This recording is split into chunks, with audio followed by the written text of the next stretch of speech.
Facing depression and suicide can be a very difficult event in our lives. I know this because I've experienced it myself. My name is Dominick Juliano and I am a Beautiful Trainwreck. My goal is to build confidence in others, to live intentionally and pursue your purpose. Recently I've been contacted by a couple people who are facing something that I have experienced myself. I've thought about it, and honestly, I have a way forward for you. I'm going to share with you my own story because I think that's one of the most valuable things that I can give to another person, is to share how I moved my way through a very difficult situation. But I do need you to understand that this is going to take you putting more value on the most important person in your entire life, and that's you. This is facing depression and suicide. Let's get right into it.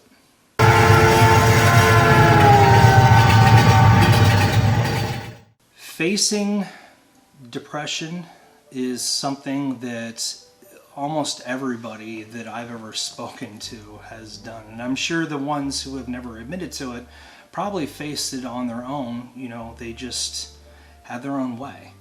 Recently, I have been sharing my experiences through getting wide excision surgery to address my stage 3 hidradenitis.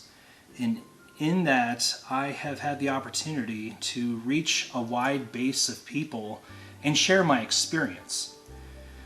A couple of people have spoken to me about the things that are going on in their lives, having to do with hidradenitis, and more importantly, having to do with overcoming depression, overcoming a very, very difficult situation. And I want you to know that you're not alone. I want you to know that a lot of other people understand exactly how you feel. In order for me to best explain what happened in my own particular situation, let's first take a look at what causes depression. In my own experience, depression is really our inability to accept the things that are going on in front of us, despite what our expectations were, and it happens over and over and over again, and we get to a point where we just feel like things are never going to go back to the way they were, and more importantly, we kind of get this feeling in ourselves, in our minds, that not only are we never going to get back to our level of happiness that we once enjoyed before, but we start to accept that we're not deserving of reaching that level of happiness again. So we have a tendency to just feel down in the dumps and in turn do things that make us feel down in the dumps. In my particular situation, I used to be in the military, and a couple things didn't quite go the way that myself and others thought that they were going to go, and a few tragic situations occurred. That had a rather negative impact on my life. Now, I have written about the things that led up to my depression and my brush with suicide, and I'm not going to get as far into those events. I'm going to leave a link in my description below. You can read further into that. What I want to focus on today is, how do we move past this? How did I move past this? One of the first and most important steps is understanding what is actually going on. What is causing this event in our lives? What's causing this depression? Is it someone else's actions, or is it our own inability to accept the things that are going on? You know, ultimately, I think the most valuable thing I can give to you is my honest truth, my honest experiences, and tell you the things that I did wrong, in hopes that maybe you might identify some things that might be going sideways in your own life. When things were going sideways, for me, a couple events during a deployment, and then a couple events when I came home, that kind of threw a wrench into what my plans were. It kind of made my life experiences go sideways. I had some negative people in my life, and ultimately it boiled down to my inability to make wise decisions, wise choices, because I developed this really weird thought that maybe I could stop things from happening for myself. And that caused me to do what a lot of people do, is comfort myself and deny the reality that was going on. You know, the reality that I had a problem, and that I had not so much that I had a problem. I think it was that I had a problem and I wasn't looking for the right solutions. I wasn't going in the right direction for, you know, my solutions. I kept thinking that I was the smartest person in the world, and that, you know, nobody had ever been through the kind of issues that I'd been going through. And in all honesty, I wasn't seeking a proper way to deal with it. I think my biggest hang-up that kept me from being able to move through the negative events that were going on in my life was I was so intent on escaping what was happening. I thought that maybe whatever it was that was going on in front of me, I could just drink myself out of it. I thought that maybe I could ignore what was going on with my body, not go to the doctor, because I did both of those things. I had this weird thought that a lot of us have, that I can take care of myself and I can handle this on my own. Trainwrecks, I implore you, if we have an issue that we know is negatively affecting ourselves, it's in our best interests for us to identify that maybe we should reach out to a professional, or reach out to a doctor, or reach out to somebody that is capable of helping us. I know that there are a lot of people who are facing things every day that they cannot control. There are people who are still moving forward despite things that are happening to them. A stage 3 diagnosis. Perhaps you might have lost a friend or a loved one. These are all tragic events that can kind of knock us off our rails, knock us off our path. The important thing is that we understand not only can we not control the things that happen in our lives, but we have a very important responsibility for our actions in response to the things that happen in our lives. I would say, I think about a year ago, I wrote a blog post. Maybe it was like a year and a half ago. I wrote a blog post. It is based on a lot of things that I'm writing about in my book, Beautiful Trainwreck Off the Rails. And it kind of discusses what I experienced when somebody that I knew and worked with committed suicide. And it forced me to look at the reality of when I was going through the things, how is my actions going to affect other people? Because I understand that when we reach that point where we think that there's no way out, when we think that that there is just no salvation from the pain that we're feeling, a lot of us have that helplessness. A lot of us get stuck into this cycle that, you know, things are never going to get better.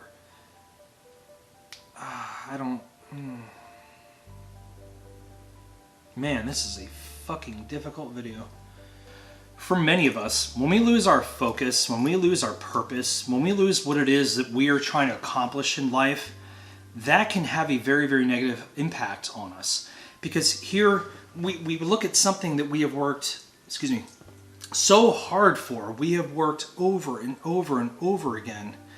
And then all of a sudden, we feel like there's this external force that's affecting us and keeping us from being able to pursue what it is that makes us happy. For many of us, this can be HS. For other of us, it could be, the loss of a job. For many people, it's COVID. The reality of it is, it's our life, the life that we're living, is not so much dictated by the things that happen to us, but how we respond to them. For a while, for a few years, I was having a very, very hard time dealing with the things that were going on in my life. I drank a lot. I abused my body. I did not do things that were good for my career or for my family. I had a hard time dealing with things. And I told myself, if I ever climbed out of this hole, I would share with other people how I got out of it. I would share with other people what it took for me to be able to move forward. And I assure you that it's not as complicated as we initially think. It's really not. When we lose our focus, when we lose our purpose, when we fall into a bout of depression, we have to realize, okay, what was working before obviously is no longer working. It's time to change our plan, regroup, refocus, and try to get an idea of where it is that we need to go next. Now, once again, Trainwrecks, it is very important for us to understand some things we can change and other things we can't change. And once we start understanding the difference between the two, then we can really start to dive in and start to sort out our things. Now, HS, we can't change that, okay? What we can do is we can accept it. What that brings with us, you know, as far as like our relationships, as far as how we deal with it, those are things that we can change. Our anger, our anxiety, these are all things that we can have our own effect on, but we have to put our best foot forward. What I mean by putting our best foot forward is think about the way that we're carrying ourselves during our everyday lives, okay?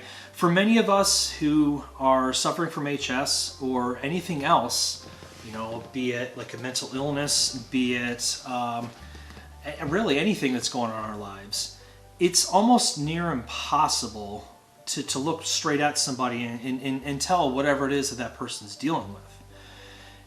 What is possible is for us to look at somebody who may be dealing with something and notice how they carry themselves, how positive they may be, you know, how they may have an outlook of life, of things moving forward.